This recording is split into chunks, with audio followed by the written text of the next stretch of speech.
Sebelum menonton channel ini, pastikan subscribe ya guys. Selamat menonton. Selamat datang di channel Rumah Otter. Ini adalah video perjodohan Shiro dan jantannya. Kali ini Shiro sudah mempunyai jantan dan alhamdulillah dengan cara besanan. Kita simak videonya ya guys. Bagaimana caranya dia bisa akur bahkan sampai bisa dijodohkan bersama otter jantan ini.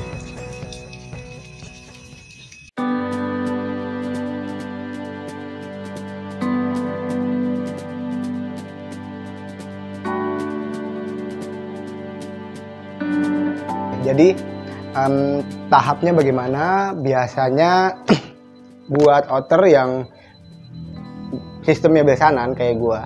Nah, jadi Shiro ini sistemnya besanan. Dari owner si jantannya kasih tahu bahwa dia bilangnya otternya jinak dan nggak ngegigit infonya. Nah, pada saat gua menjodohkan, jadi kondisinya seperti ini nih di video ini.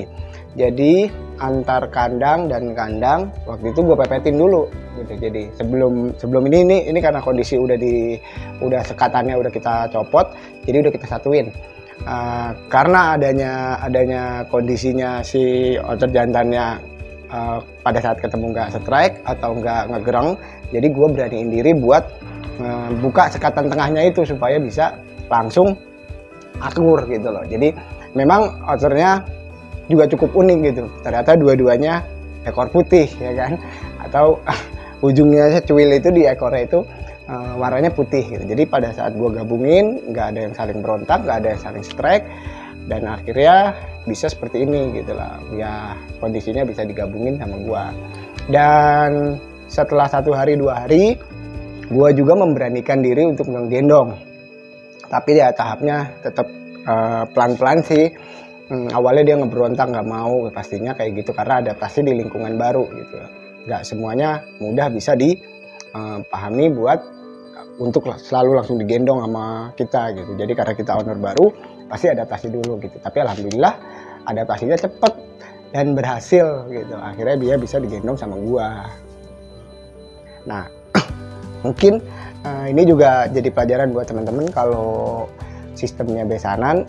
Pertama, bukan hanya karena kepercayaan atau karena saling percaya sama owner dan owner, tapi minimal itu ada secari kertas hitam di atas putih yang menandatangani supaya dia sistem besanan ini tetap berjalan lancar gitu, dari mulai bagaimana solusi pakannya, bagaimana nanti hasil anakan breedingnya, dan bagaimana nanti kedepannya otternya ini gitu loh. Nah pertama, untuk otter yang besanan biasanya tergantung dari ownernya masing-masing, apakah owner yang jantan memadai untuk lokasinya, untuk breedingnya, ya silahkan, atau di betinanya itu saling terikat antara ownernya masing-masing gitu.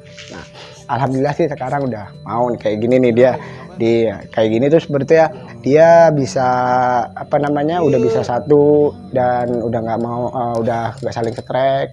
Kalau makan juga nggak berantem, udah saling rebutan gitu loh. 1 banding 1 deh intinya kayak gitu. Dan kita nggak mengharapkan lebih berhasil atau enggaknya.